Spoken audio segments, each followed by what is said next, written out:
This is going to be a stock analysis update for Hikma Pharmaceuticals. Hikma are the third largest injectable supplier in the US and the fourth largest pharma company in the Middle East and North Africa region. I do these videos as a hobby because I find it fun and also to help myself put the work in for my own investment ideas. But please remember that everyone's situation is different. Always consult a qualified financial advisor before making your own investment decisions. Don't take advice off just somebody on YouTube. 60% of Hikma's revenue is based in the US, with about a third in the Middle East and North Africa region, and about half of their revenue comes from the injectables market, with roughly a quarter in generics and a quarter in branded medicines, and they're the medicines that they produce in the Middle East and North Africa. So Hikma just hit my stop loss I had for them, so I've now exited all of my Hikma holdings. But I thought it would be useful to do a review of what's happened with them ever since my last video, which was back I think in January this year.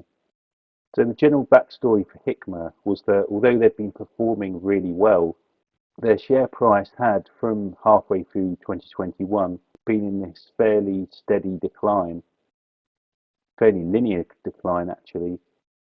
And I did establish when I did that video back in January that perhaps the reason for that was that one of their largest shareholders, R&S Capital, had exited from half of their 10% holdings. So that was my explanation for why their share price had done so badly, even though their results had been quite good. But then only a couple of months ago, it was announced that their CEO, Siggy Olafsson, had quit, or perhaps was told to quit. And then on the 4th of August, they came out with their interim results. And then this was actually a reason for the share price to drop. And that's why I think it's more likely that Siggy was told to quit rather than quitting. And now the company, which originally was a family business, has now been taken back over by its executive chairman, Saeed Dawaza. So looking at the interim highlights, their revenue was flat, but their profit took a 30% drop in the first half of 2022. And they gave us guidance for full year 22, and there we see that the injectables revenue is up a respectable amount, but the generics revenues are falling and the branded are kind of stagnant. And the all-important core operating margin, although it stays similar for injectables, for generics we see quite a rapid decline from 24% to 16%. So there clearly is a bit of a generics crisis going on. And you can see that reflected in that graph here of their core operating margin. So that explains the sharper drop in the last few weeks.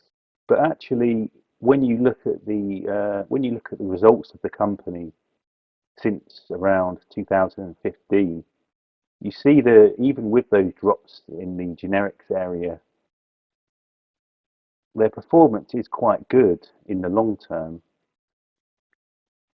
And then when you look at the share price, I think that they have been quite excessively punished already, and are actually probably approaching a very good price. But at the end of the day, they hit my stop loss, so I had to sell them.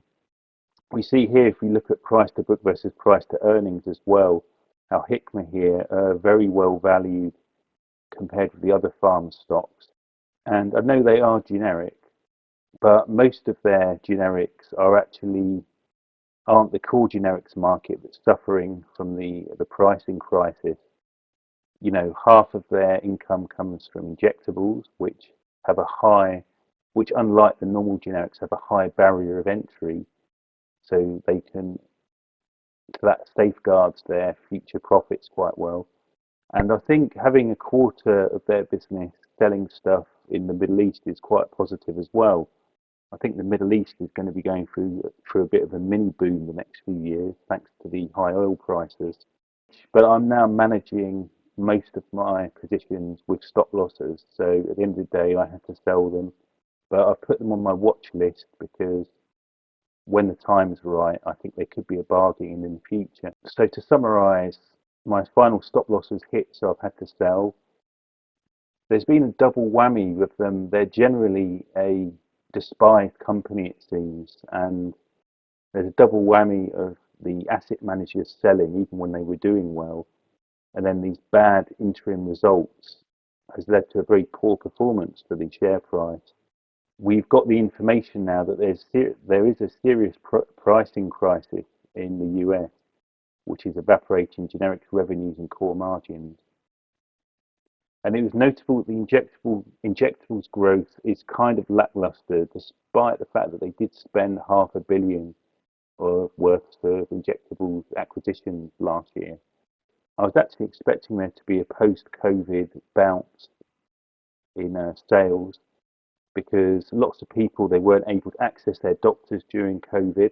So lots of people weren't being diagnosed with cancer, but we haven't seen a rebound in sales. So it's almost like some of the problems of the COVID crisis are now bedded in a lethargic hospital sector. So I've definitely learnt some important lessons in owning this stock. The first one being the importance of stop losses.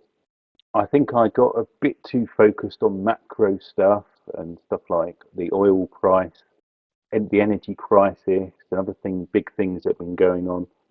A simple thing like stop losses really should, I think, be bread and butter. I've learned for that, and I've now got stop losses on most of my positions.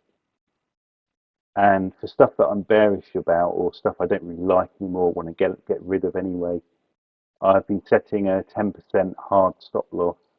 Whereas for stuff that I'm bullish about, I've now got a rule of thumb of if it drops 20%, I'll sell half. If it drops another 20%, then I'll sell the rest. And that way, you've got a very large margin if you believe in a company of 40%, while still being able to stay in the game. And the worst you can lose is just 30% from that strategy. And finally, I think I need to do more regular reviews of my current positions. In this case, the interim report came out at the beginning of the month, but I didn't really thoroughly read it and assess it until just now. And I think if I had done, that would have saved me a bit of cash. That completes my analysis update for Hikma Pharmaceuticals. Enjoy the bank holiday and good luck with your own investments. Please read the disclaimer. Remember that prices can go down as well as up.